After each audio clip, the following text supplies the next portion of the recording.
할렐루야. 따라합시다. 그런즉 아멘하여 이로 말미암아 하나님께 영광을 돌리게 되느니라. 어디 갔어요 성경이? 여기 있네. 성경 말씀이 성경. 아멘하는 게 하나님께 영광 된다니까요. 이 좋은 걸 왜 안 해요? 다시 인사합시다. 할렐루야. 그래요, 그래요. 믿음으로 따라서 하나님, 오늘도 큰 은혜 주실 줄 믿습니다. 옆 사람 축복해 주세요. 성령의 능력으로 세상도 마귀도 죄악도 자아도 이깁시다.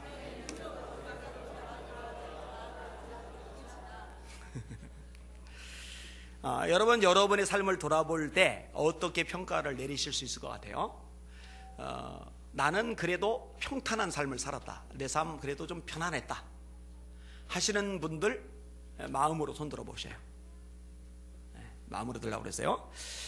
나는 아무리 봐도 내 인생 돌이켜보니까 참 험악한 인생을 말했다. 험악하다. 아유, 너무 힘들었어. 참 징글맞은 거 너무 많았어. 이러신 분들 마음으로 손 들어 보세요. 아마 이 둘 중에 한쪽에 해당이 될 겁니다. 성경에서 평탄한 인생을 살았던 대표적인 사람은 이삭입니다. 여러분, 이삭의 생애를 보세요. 고생을 거의 안 해요. 시달리는 게 아주 드물어요. 블레셋 사람들 때문에 시달렸던 짧은 기간 외에는요, 전반적으로 평탄한 삶을 삽니다. 근데 험악한 삶을 산 사람, 대표적인 사람이 야곱입니다. 야곱. 아이고, 참 고달퍼요. 인생이 고달퍼요. 근데 여러분, 이렇게 험악한 세월을 보낸 야곱의 생애가 그럼 나쁜 생애냐? 이 세계 생애는 그럼 좋은 생애냐? 그렇게 단정 지을 수가 없어요. 야곱의 생애도 멋진 생애 있기 때문에. 그래서 여기서 이제 설교 제목을 잡았어요. 따라합시다. 험악한 세월도 나쁘지 않다. 한 번만 더요. 험악한 세월도 나쁘지 않다. 왜 험악한 세월도 나쁘지 않은지 야곱의 삶을 추적하면서 한번 생각을 해볼 겁니다. 자, 첫 번째 한번 따라합시다. 험악한 세월은 우리의 성품을 다듬어 준다. 여러분, 사람마다 모난 것들이 있죠. 어떤 사람은 거짓말을 잘해요. 어떤 사람은요 이기적이에요. 어떤 사람은요 말이 험해요. 거칠어요. 이거 참 나쁜 겁니다. 어떤 사람은요 인내심이 없어요. 어떤 사람은 삐딱해요. 어떤 사람은 공격적이에요. 어떤 사람은 아나무인이에요. 근데 이렇게 모난 것들이요 고난 속에서 많이 다듬어집니다. 험악한 세월 속에서 많이 다듬어집니다. 여러분, 야곱은요 잘 속이는 사람입니다.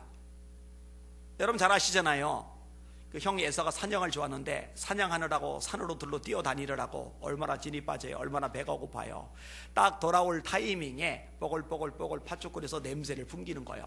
배고플 때 마시는 음식 냄새는 사람 참 정신 못 차리게 만들거든요. 야, 나 한 그릇만 줘. 그러면은 형인데 형한테 팥죽 한 그릇 못 주겠어 하고 딱 주는 게 아니라, 형, 장자의 명분, 큰아들의 명분을 나한테 팔아. 그러면은 내가 줄게. 만약에 효니가 라면 2개를 끓이는데 효빈이가 막 축구를 죽어라 하다가 와가지고 막 배가 고파서 야, 반만 내가 먹자 했는데 얘가 뭔가 조건을 제시했다, 효니가. 그러면 얘는 저한테 맞아야죠. 이거요 그냥 줘도 되는 건데 장자의 명분을 달라고 그래요. 장자의 명분. 여러분, 장자는요 성경에 보면은요 다른 자식들에 비해서 아버지의 유산을 2배를 더 받게끔 율법이 규정이 되어 있어요. 여러분, 팥죽 한 그릇에 그걸 요구해요. 그리고 재산도 재산이지만은요 하나님의 언약이 이렇게 장자를 통해서 계신되는 청원이 있거든요. 이걸 내놓으라는 거예요. 팔아먹은 에서도 못났지만 그거를 거래 조건으로 내세운 야곱도 문제가 있는 거예요. 분명히 문제가 있는 거예요. 자, 그 다음에 아버지가 죽을 날이 임박하다고 판단이 드니까 죽기 전에 축복기도 해주려고 에서만 불러서 너 내가 좋아하는 별미 만들어 가져와. 내가 실컷 먹고 축복기도 해줄게. 야곱은 뭔 일이 일어난지도 몰라요. 제껴놨어요. 엄마가 옆에서 엿들은 거죠. 에서는 척 봐도 남자 나와요. 리더십이 있어요. 패기가 있어요. 이 야곱은 암산이거든요. 엄마 치마 잡고 돌거든요. 이 야곱은 좀 불안해요. 엄마 입장에서 연약한 자식에게 마음이 더 가는 거예요. 아이고, 요놈도 복을 받아야 되는데. 그래서 야, 야곱아, 형이 복을 다 가져가게 생겼는데 그거 네가 받아야 될 것 같아. 형은 털 사람이고 저는 털이 없는데 아버지가 제 몸 만져보다가 털 없는 거 알고 야곱인 줄 알면은 축복은 고수하고 저주 받을 텐데요. 그랬더니 어머니가 그 저주는 내게로 돌려. 내가 저주 다 받을게. 그러면은 야곱이 엄마, 아무리 엄마라지만은, 아무리 엄마가 나를 사랑한다지만은 엄마가 저주 받는 걸 내가 자식된 입장에서 어떻게 봐요? 그건 절대 안 돼요. 이렇게 말해야 되는데요. 엄마가 저주 다 받을게. 그러니까는 그럼 그렇게 해요. 여러분, 우리 애들이 제 아내한테 이런 식으로 해봐요. 이거 그냥 놔두겠습니까 제가? 이 글러먹어서요. 이러면 안 되죠. 그래, 아버지 앞에 갔어요. 형인 척 가장하고, 털사람인데 엄마가 털로 몸에다 꾸며놨어요. 아버지가 시력이 안 좋아요. 눈으로는 못 알아보지만 청력이 있단 말이에요. 귀로 듣고 목소리 차이 알아들을 것 같은 상황이 돼요. 또 후각이 있단 말이에요. 냄새로 차이를 알아볼 것 같아요. 그러니까 엄마가 형의 옷까지 입혀줘요. 후각까지. 이 목소리를 듣는데 야곱 목소리 같은 거예요. 아무리 봐도 쌍둥이지만. 근데 냄새는 에서의 냄새가 난단 말이에요. 그러니까 확인해요. 너 정말 에서 맞냐? 그러면은요, 보통 사람 같으면은요, 해봐. 아마도 내가 잘못했어요. 나 도대체가 내가 에서라고 확인하는데 에서라고 대답은 차마 못하겠어요. 이렇게 할 만도 한데요, 시심 뚝 대고, 예, 에서 맞습니다. 이게 야곱이란 말이에요. 형이고 엄마고 아버지고 안중에 없어요. 엄마가 저주받는다는데, 아버지가 확인하는데, 형이 배고프다는데 그런 거 개념이 없어요. 상관이 없어요. 얼마든지 속이고 얼마든지 거짓말하고 얼마든지 남을 잡아뜨려도 내가 잘되면 괜찮은 사람이 야곱이란 말이에요. 이름하고 걸맞아요. 야곱. 발 뒤꿈치를 잡은 자, 누가 걸어가요, 누가 달려가요, 뒤꿈치 확 잡아봐요. 자빠지죠, 곱게지죠, 무릎 깨지죠. 남을 넘어뜨리는 존재가 야곱이란 말이에요. 그런데요, 밑바닥 생활을 계속 굴르죠. 고생을 많이 하죠. 나중에 야곱이요, 이렇게 말하는 대목이 나와요. 내가 이 20년을 외삼촌과 함께 하였거니와 외삼촌의 암양들이나 암염소들이 낙태하지 아니하였고 또 외삼촌의 양대 순양을 내가 먹지 아니하였으며, 이전에 예곡 같으면은요, 외삼촌이 어차피 감시 다 못하니까 자기 양 잡으면은 재산이 주니까 외삼촌의 양만 몰래 잡아먹을 수 있어요.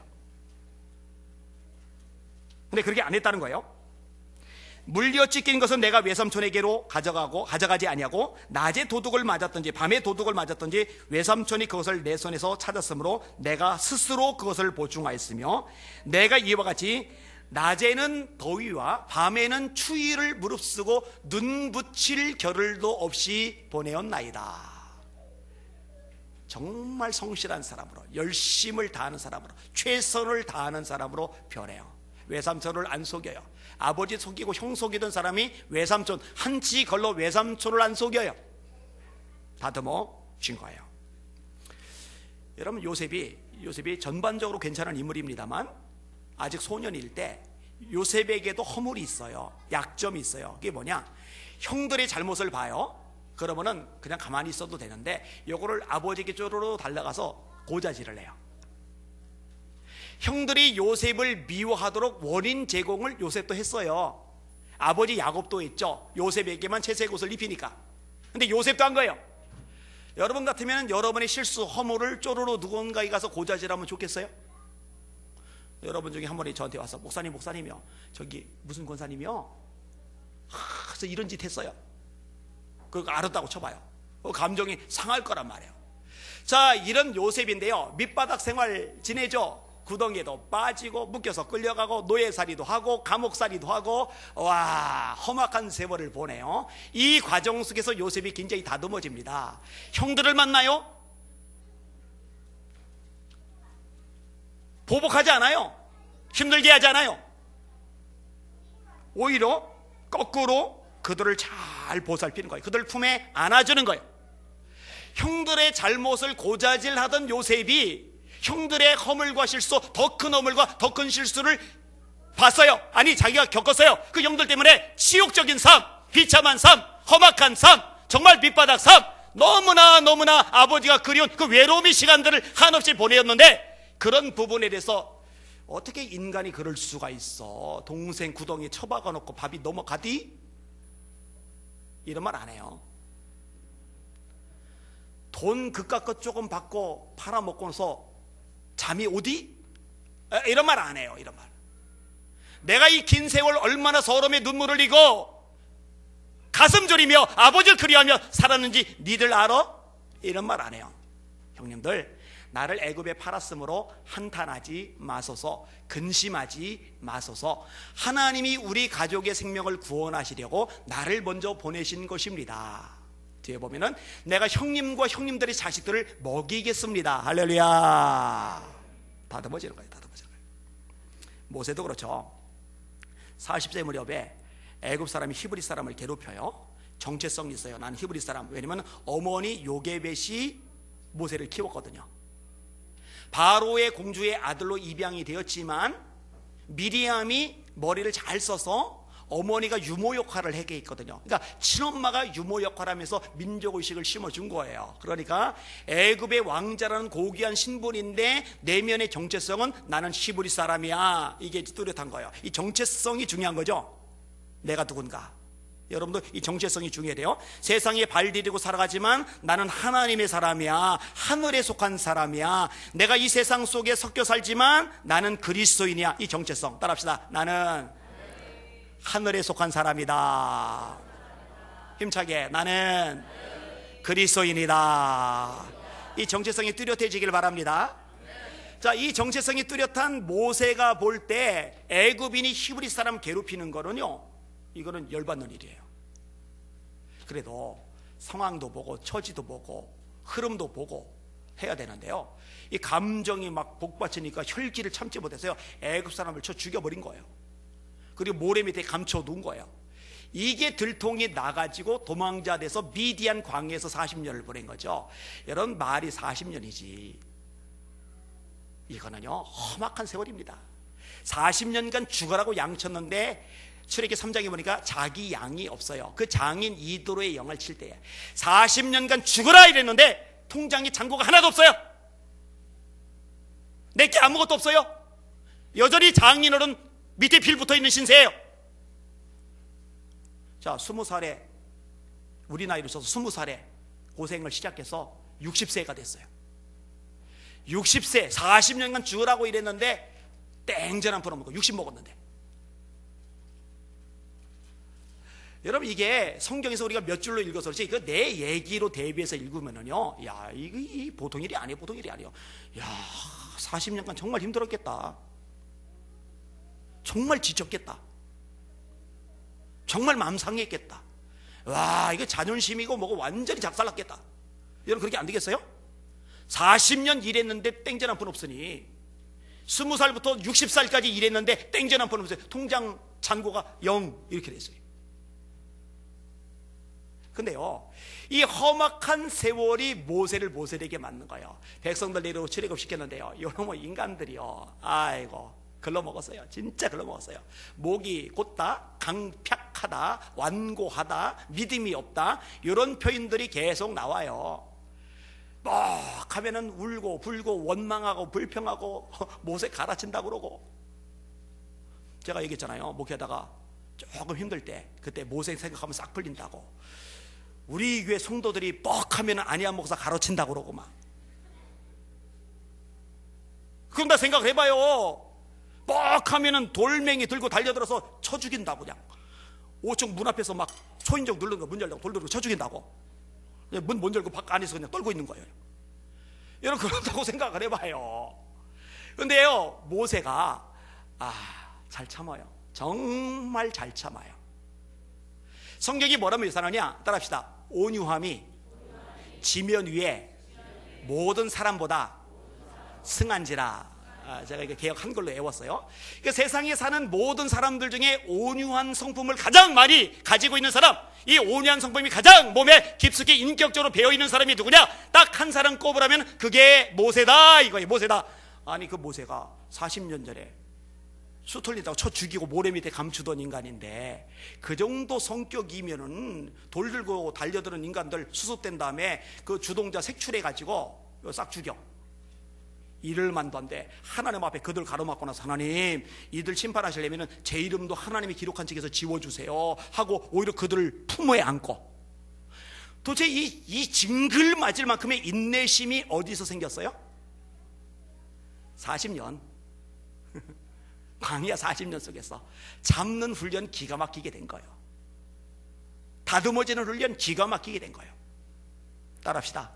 험악한 세월은 우리의 성품을 다듬어준다. 나쁜 거 아니죠? 유용합니다. 성경은 말씀합니다. 내 형제들아, 너희가 여러 가지 시험을 만나거든 온전히 기쁘게 여겨라.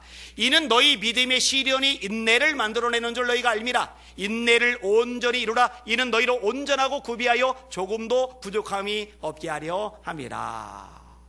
자, 험악한 세월이 왜 나쁘지 않은가? 우리 성품을 다듬어 주니까 또 하나 중요한 요인이 있어요. 따라합시다. 험악한 세월은 오히려 우리에게 간증거리를 만들어준다.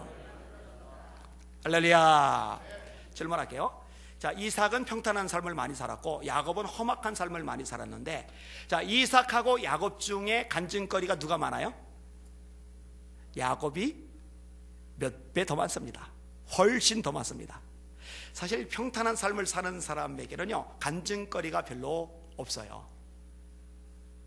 험악한 삶을 살 때 그 속에서 하나님을 만나는 간증거리들이 늘어납니다. 자, 예를 들어서 엘사가 죽인다고 막 길길이 날뛰니까 어머니 리브가가 개입을 해서 너 빨리 도망가, 네 형이 너 죽이려고 그래. 그래서 이 부잣집 아들내미가 도망자가 됐어요. 따뜻한 이불 덮고 자던 이 귀공자가 광야에서 이불도 못 덮고 베개조차 없어가지고 돌로 베개 만들어서 그 딱딱한 거 베고서 자는 거예요. 제가 이 목 아픈 거 좀 풀어본다고 목침을 베고 잔 적이 있었는데, 목침을 베는데 와, 이게 이렇게 반달 모양으로 된 거 있어요. 아세요 이거? 이거 베고 자는데요, 와, 이게 압박이 얼마나 심한지 목침보다 돌이 더 단단하죠. 그거 베고 자는 거예요. 슬픔에 겨워서 눈물 흘리며 또 추우니까 몸을 웅크린 채 바들바들 떨면서 그래도 잠은 자야 되니까 할 수 없이 자고 있는데, 이 잠을 자다가 꿈을 꾼 거예요. 하나님의 보좌가 보여요. 사닥다리가 하늘까지 나왔어요. 천사들이 오르락 내리락 해요. 하나님이 음성이를 내요. 네가 무사히 돌아올 때까지 내가 너와 함께 있겠다. 요 하나님을 깊이 만나는 요 사건, 베델 광야이기 때문에 이 간증거리가 생긴 거거든요. 집에서 따뜻한 이부자리에서 푹신한 베개 베고 잤을 때 꾼 꿈이 아니라 광야에서 서럽고 추위에 떨면서 잘 때, 바로 그때 간증거리가 생겨난 거예요. 나쁘지 않아요. 나쁘지 않아요. 자, 야곱이 외삼촌 라반 밑에서 일을 하는데 외삼촌 라반이 품값을 이렇게 주겠다고 해놓고 이거를 계속 속여요. 조건을 자꾸 바꿔요. 10번이나 바꿔요. 억울하죠. 분통 터지죠. 지금 우리나라는 그래도 노동자 보호가 잘 되는 편이에요. 잘 되는 편이에요. 저기 3세기 같은데, 아프리카 같은데 가봐요. 그 애들이 7살, 8살짜리 애들조차도 아침부터 밤 늦게까지 죽어라고 일하고요. 그래서 생기는 돈이요, 먹고 살기도 모자란 돈이에요. 자, 아무튼 야곱 입장에서 분통 터질 일, 정말 미치고 팔짝 들 일을 자꾸 겪는데, 이런 일을 겪으니까 이 와중에서 간증거리가 생겨요. 자, 제가 그대로 읽어드릴게요. 내가 힘을 다하여 그대들의 아버지를 섬겼거늘 그대들의 아버지가 나를 속여 품삯을 10번이나 변경하였느니라. 그러나 하나님이 그를 막으사 나를 해치지 못하게 하셨으며 그가 이르기를 점 있는 것이 네 싹시 되리라면 온 양떼가 낳은 것이 점 있는 것이요 또 얼룩무늬 있는 것이 네 싹시 되리라면 온 양떼가 낳은 것이 얼룩무늬 있는 것이니 하나님이 이같이 그대들의 아버지의 가축을 빼앗아 내게 주셨느니라. 그 양떼가 새끼 뵐 때에 내가 꿈에 눈을 들어본 적 양떼를 탄 숫양은 다 얼룩무늬 있는 것과 점 있는 것과 아롱진 것이었더라. 꿈에 하나님의 사자가 내게 말씀하시기를 야곱아기로 내가 대답하기를 여기 있나이다 하며 이르기를 네 눈을 들어 보라. 양떼를 탄 순양은 다 얼룩무늬 있는 것, 점 있는 것과 아롱진 것이니라. 라반이 네게 행한 것, 내가 행한 모든 것을 내가 보았노라. 이 하나님이 축복하시니까 라반이 속이는데 조건을 바꾸는데 바꿔서 야곱에게 불리할 조건인데 그게 오히려 유리한 조건으로 변해버리는 거예요. 이런 것들 경험해요. 그러면서 야곱이 간증거리가 생겨요. 하나님이 작정하시고 축복하시면은, 하나님이 작정하시고 도와주시면은 아무리 회방을 치고 속이고 방해하는 사람들이 나를 힘들게도 이거 다 뚫고 나갈 수가 있는 거구나. 할렐루야. 하나님이 마음먹고 도와주시면은 해결됩니다. 역사 일어납니다. 기적 경험합니다. 이 간증거리가 험악한 삶 속에서 경험하는 거예요. 자, 조금만 더 얘기할게요. 야곱이 부자가 되니까 라반의 안색이 변해요. 라반의 아들들도 틀려먹었어요. 야곱 보면서 좋지 못한 마음이 생기는 거예요. 아버지한테 자꾸 뭐라고 얘기해서 쑥닥거려서 이간질을 시키는 거예요.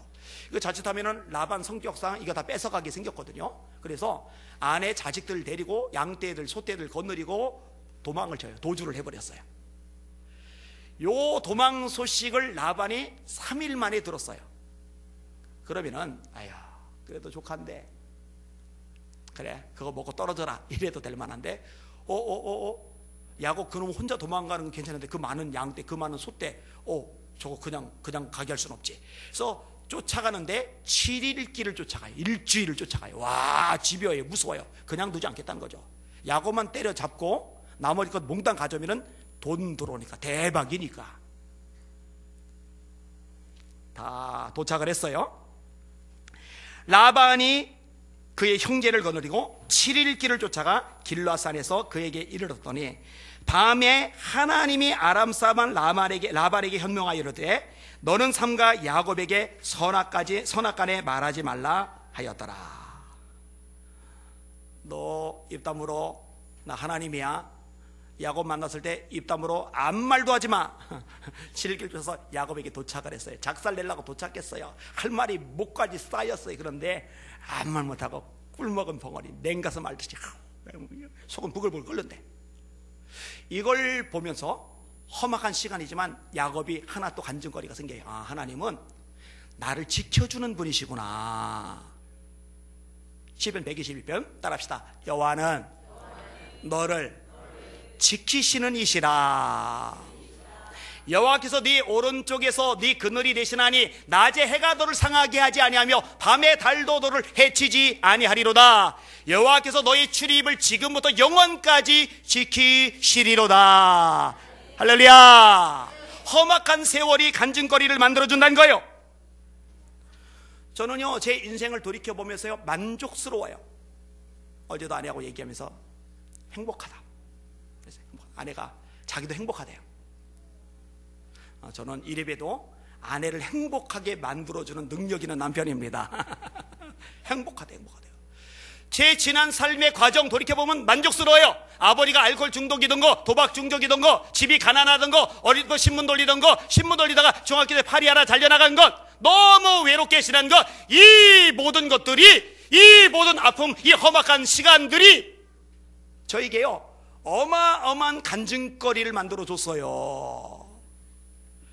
제가 청소년 집회 지금도 나갈 수 있는 이유 중에 하나가 말씀 자체의 능력도 있지만 중학교 1학년 때 팔을 잃은 이것도 있거든요. 이거 하나 쫙 빼주면은 애들 순식간에 집중하거든요.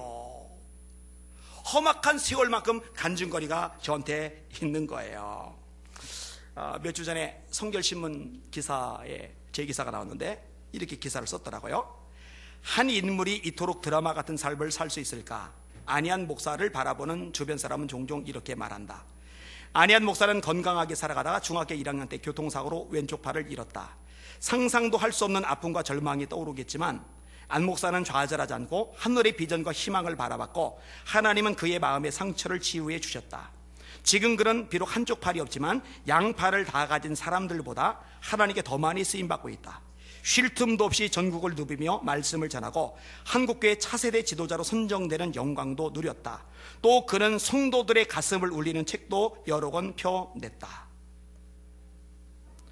임원모 목사님이라고 60권 이상의 책을 낸 분인데 그분이 저에 대해서 쓴 걸 조금 읽을게요. 한 인물이 이토록 드라마 같은 삶을 살 수 있을까 하는 생각을 해봅니다. 여기도 나와요. 드라마. 저를 가지고 드라마 만들라나? 그 시청률 떨어질 것 같아서 안 될 것 같아요. 하나님 얘기를 세상 사람들, 세상 방송국은 안 좋아하니까. 이것은 이 책의 저자 안희안 목사님의 삶과 사역을 볼 때마다 드는 생각입니다. 저자의 삶은 참으로 비범하고 놀랍습니다. 저자의 삶을 통해 하나님의 은혜가 보이고 하나님의 일하심이 보이기 때문입니다. 저자는 어린 시절 교통사고를 당하는 바람에 왼팔을 잃고서 이게 아주 저를 표현하는 수식어가 되어버렸어요. 오른팔로만 살아야 하는 상황에 놓였습니다. 그러나 하나님의 은혜로 수많은 사람에게 선한 영향을 끼치는 자리에 앉게 되었습니다. 저자는 뛰어난 설득력으로 청중을 감동시키는 설교가일 뿐만 아니라 다양한 글쓰기를 통해 교회와 사회와 소셜 네트워크 시스템 속에서 폭넓은 독자들과 소통하고 있습니다. 이래요. 여러분, 제가 요즘 잘 활용하는 간증은 뭐냐면요, 몇 년 전에 뇌수술 받은 겁니다. 의사가 인간의 과학, 의술, 문명으로는 고칠 수 없다는 이 시력을 하나님이 기적적으로 살려주셔서 잘 보게 된 거, 이거를 제가 간증해요. 험악한 세월을 보낸 것만큼 그것을 극복했을 때 간증거리는 많아요. 그러니까 험악한 세월이 나쁜 게 아니에요. 저로서는요, 감사해요. 그래서 어떤 더 힘든, 고달픈, 지칠 만한 일을 만나게 되면 이제는 간이 배 밖에 나왔다고 그랬잖아요. 하나님이 이 일을 통해서 또 어떤 간증거리를 내게 말하게 하시려고 이 일을 만나게 했을까 기대가 된다고. 불안하고 초조하고 답답하고, 왜 나는 맨날 이렇게 고생해야 돼. 팔 잃고 고생하고 밑바닥 삼사 잃고 죽을 뚱말뚱 힘든 시간 다 버리는데 뇌까지 또 수술해야 되고 이게 뭐야가 아니라 하나님이 또 어떤 일을 행하시려고 이런 일을 겪게 하실까, 이게 가슴이 설레는.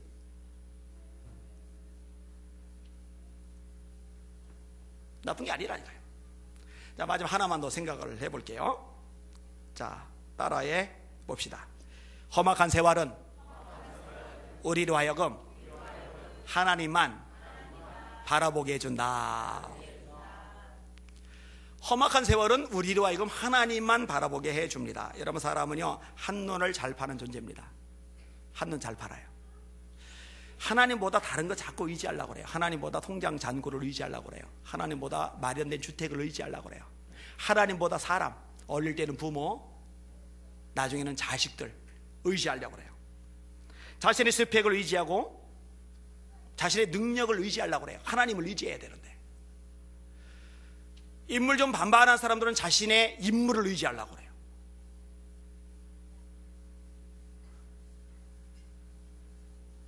인물을 의지할 만한 사람이 있는지 찾아본 거예요, 지금. 여기까지만 할게요. 또 자신의 수단과 방법을 의지하는 사람도 있어요.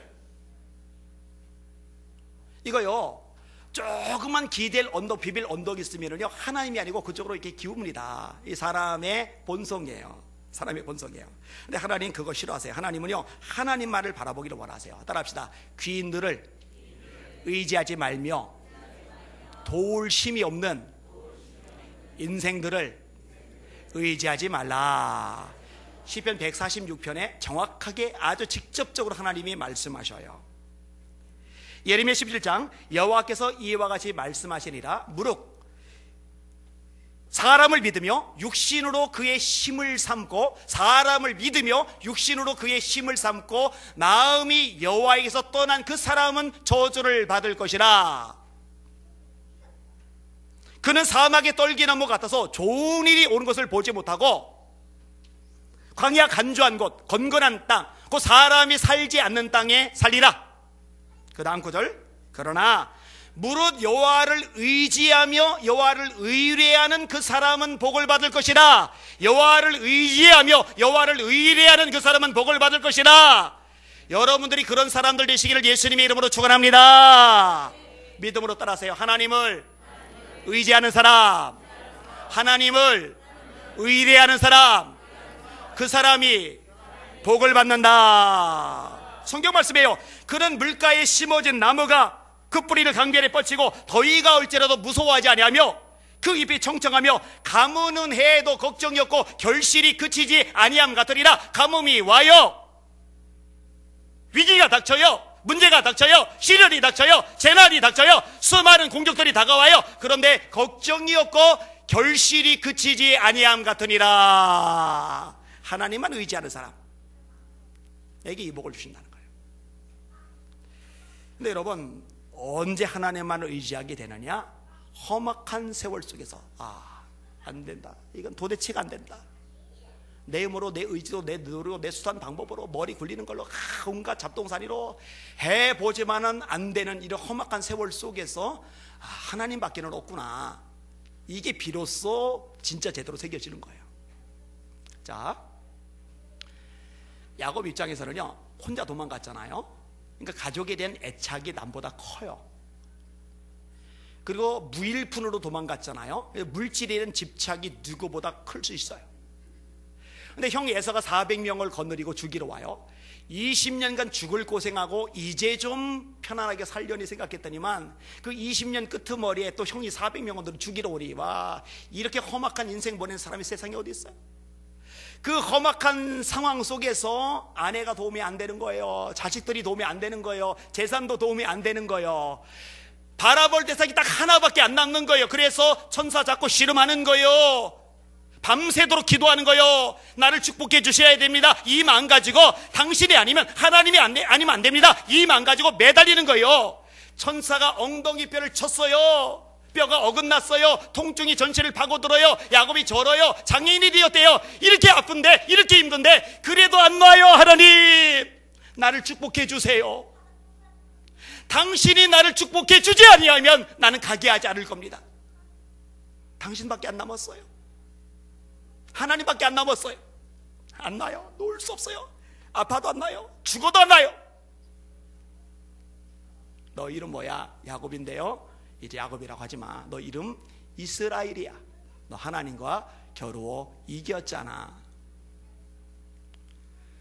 여러분, 너무 힘들거들랑, 너무 외롭거들랑, 너무 지치거들랑, 너무 미칠 것 같거들랑, 하나님이 하나님만을 바라보라고 나한테 사인을 주시는구나 깨닫는 복이고 지혜로운 여러분들 되시기를 예수님의 이름으로 축원합니다. 그게 복이에요. 이번에 좋은 동지를 또 한 명 만났어요. 이분이 KBS 신인 가수 할 때 대상을 받았더라고요. 그리고 KBS에서 방송 진행도 했더라고요. 인기도 있고 돈도 들어오고. 근데 워낙 인원이 또 많으니까 다 기억은 못할 거예요. 그러다가 큰 병을 얻었어요. 그래서 유명한 한의사를 찾아갔는데 한의사가 보더니 저 당신은 진료 안 하겠습니다. 그냥 가세요. 그래요. 왜냐면 한의사들이 너무 오랫동안 사람을 상대하다 보면은 약을 처방해봐야 해결이 안 될 사람은 티가 나요. 그러니까 죽으면은 한의원이 욕먹을 수 있으니까 그냥 가라고. 당신 몸 상태는 물도 소화시키지 못하는 상태라고. 그 한약 넘길 수 없다고. 가라는 거예요. 그래도 좀 봐달라고, 진맥이라도 봐달라고. 진맥이고 뭐가 아무것도 안 잡혀요. 근데 한의사가 교회도 안 다니는 분, 신앙도 없는 분인데요, 이분 보고 기속말로, 내가 일하다 보니까 그 하나님한테 매달려서 사는 사람들이 가끔 있긴 있더라고. 교회 한번 가보라고. 그래서 교회를 다닌 거예요. 신앙생활을 하는 거예요. 오늘 하나님 앞에 날마다 기도를 하는데 자기 이제 죄가 보여요. 근데 오늘 기도하는데요, 하나님이 너 힘든 거 나한테 말해라 하고 마음속으로 감동을 주신 거예요. 이때 통곡이 막 터져나가. 울면서 하나님 나 힘들어요 막 통곡하면서. 너 한 번은 기도하는데 너 지금 제일 아픈 거 뭐냐? 그것도 나한테 말해라. 힘든 것도 있지만 또 아픈 게 있잖아요. 이게 뭐가 아프냐면은 아내가 집을 나갔거든요. 돈 잘 벌 때, 잘 나갈 때는 붙어 있다가 돈 못 버니까 병드니까 나가버렸거든요. 그래서 애들을 차 뒤에 태우고서 10일 동안 뒤지고 다닌 거예요. 잡히면 죽인다고, 내가 작살낸다고, 죽여버린다고 막 뒤지고 다닌 거예요. 이게 아파요. 너무 아파요. 하나님 앞에, 하나님 나 이것 때문에 아파요. 그것도 막 통곡을 해요. 근데 이것 때문에 통곡을 하는데 하나님이 이 기도하는 사람에게 영안을 열어주시잖아요. 아내의 입장이 보이는 거예요. 부잣집 딸로 자라서 곱게 컸던 딸이 자기에게 시집 와서 고생했던 것들이 비로소 보이는 거예요. 이해가 돼요. 마음의 응어리가 풀려요. 10일 동안 죽인다고 쫓아다니던 이 남자의 마음속에 그 아내에 대해서 고마운 마음이 생겨요. 현수막을 제작을 하는데요, 아내가 볼만한 곳, 갈만한 곳 뒤져가지고 50군데에다가 예를 들어서 지향아 사랑해 이렇게 그 아내의 이름을 가지고 현수막을 50군데 붙여놓은 거예요. 집에 들어가려면 냉기가 돌아요. 집에 들어가기가 싫어요. 근데 어느 날 집에 들어가는데 왠지 냉기가 없는 것 같아요. 아내가 돌아와 있는 거예요. 집안 정리해놓고 음식도 마련해놓고. 근데 본인은 응어리가 풀렸지만 아내는 집에 왔음에도 불구하고 아직 응어리가 안 풀어 있잖아요. 근데 남자가 대단해요. 새벽 기도 가자고 끌고 가는 거예요. 아침마다. 여자 입장에서 짜증나죠. 어떨 때는요, 밑에까지 끌려 나오는데 아파트 1층에서 거기서 남편한테 소리 지르고 막 욕을 막 쌍욕을 막 했었고, 그러면은요 동네 사람들이 새벽에 시끄러우니까 고개 나오고 밖에 나와보고 막 그러면 완전히 진짜 쪽 중에 왕쪽을 다 당하는 거죠. 근데 그래도 그거 다 참아가면서 그래도 여보 같이 가서 기도하자. 그래도 기도하자. 자기 남편이 성질 부리던 남편인데, 혈기가 보통이 아닌 남자인데, 이 남자가 사람들 본 앞에서 수모를 당하는데, 욕을 먹는데, 멸시조롱천대 다 당하는데, 그래도 화 안 내고 부탁하면서 기도하자. 그러니까 서서히 마음이 녹으면서 같이 기도를 다녀요. 이분이 집사님이래요. 기도를 계속하니까 능력이 나는데 병자들이 일어나요. 귀신들이 나가요. 휠체어에서 일으킨 사람이 한둘이 아니더라고요. 제가 이제 부산 극동방송에서 방송을 진행하고 있어요. 이번에 아내는 나갔고 몸은 병들었고 경제는 밑바닥이고, 한의사가 돈 벌 계기인데 돈 벌 계기고 뭐고, 이건 돈 벌 일이 아니라 한의사 이 한의원 욕먹을 짓이다. 이게 주만들 짓는다 이랬는데, 그러니까 바라볼 게 위밖에 없잖아요. 그게 그 사람을 살렸죠. 다시 말합니다. 사람은요 한눈 팔기 딱 쉬운 존재예요. 하나님만 의지하는 거 안 해요. 자꾸 기웃거립니다. 근데 험악한 세월이 그게 부질없다는 거, 아무것도 아니라는 거, 쓸데없는 시간 낭비라는 거, 이걸 뼛속 깊이 느끼게 해줘요. 아, 하나님밖에 없구나. 저는 제 아내를 사랑해요. 우리 아이들 소중히 여겨요. 그런데 하나님만 의지합니다. 그렇게 하려고 그래요. 여기는 여러분들 때로 고통 속에, 절망 속에, 좌절 속에, 눈물 속에, 탄식 속에, 외로움 속에, 궁핍함 속에, 비난과 조롱 속에 너무 힘들거들랑 감사하세요. 아, 내가 이 와중에 그래도 바라볼 분이 한 분이 계시는구나. 하나님이 계시는구나. 나를 떠나지 아니하는 유일한 분, 나를 버리지 아니하는 유일한 한 분, 그분이 계시는구나. 그 하나님을 바라보고 그 하나님이 더 분명히 보이는 여러분의 삶이 되시기를 예수님의 이름으로 축원합니다. 자, 정리 한번 해봅시다. 믿음으로 따라하세요. 험악한 세월은 어떤 역할을 해요? 따라합시다. 우리의 성품을 다듬어 준다. 할렐루야. 따라합시다. 험악한 세월은 우리에게 간증거리를 만들어준다. 할렐루야. 한 번 더. 험악한 세월은 우리로 하여금 하나님만 바라보게 해준다. 그래서 설교 제목이 뭐예요? 험악한 세월도 나쁘지 않다. 여러분의 눈이 하나님의 시각으로 바뀌시기를 예수님의 이름으로 축원합니다. 기도할게요.